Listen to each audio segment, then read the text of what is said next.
Welcome to the T Challenge. Today, in lesson 14, we're going to talk about past perfect and past perfect continuous. Most of students have difficulties when we talk about two similar tenses like the perfect ideas. But believe me, it's real simple. When we talk about past perfect, we have two actions that happened, both started and finished somewhere in past. But when we talk about past perfect continuous, we have two actions where one of them were happening and the other started during that first one that was happening, but both in past. To a clear understanding, past continuous, we saw that before. I was reading a book when she got home. It's real clear and simple. It's like that. I got a book, I was reading, then she arrived by the door. She got by the door at home. The book was in my hand.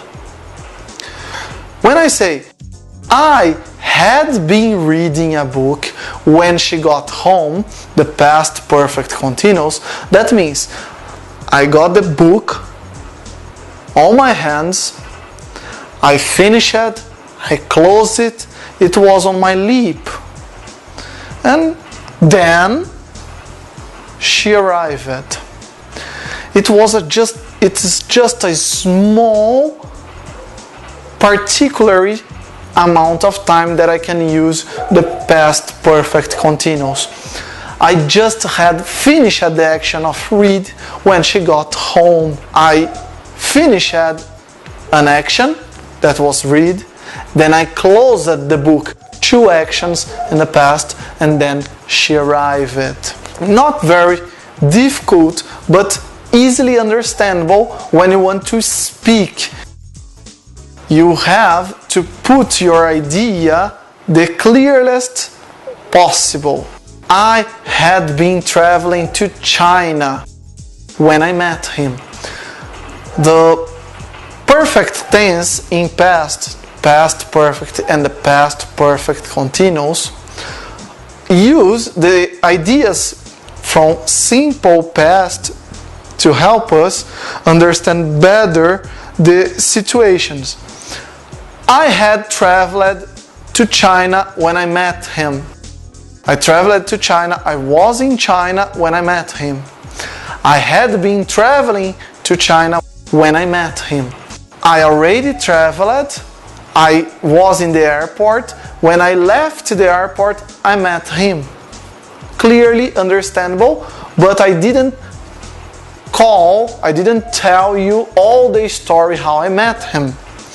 The lady hadn't been teaching English. That means she knows English, but she doesn't teach it since in past to somewhere in past. I don't know what is she doing now, but she never done this action in past, and I don't know nothing more about her past to keep going this sentence. Questions are also the same idea. Why had she been crying? I don't know the motive in past that she was crying.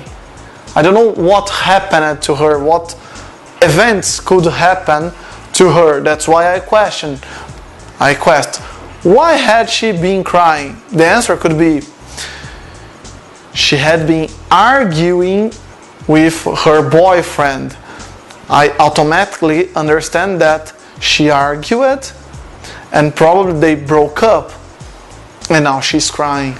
You guys, unfortunately or fortunately, are doing the greatest course of all. Our T challenge is ready for you to practice.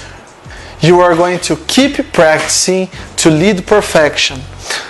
Our exercises are going to help you to find out when I'm relating something.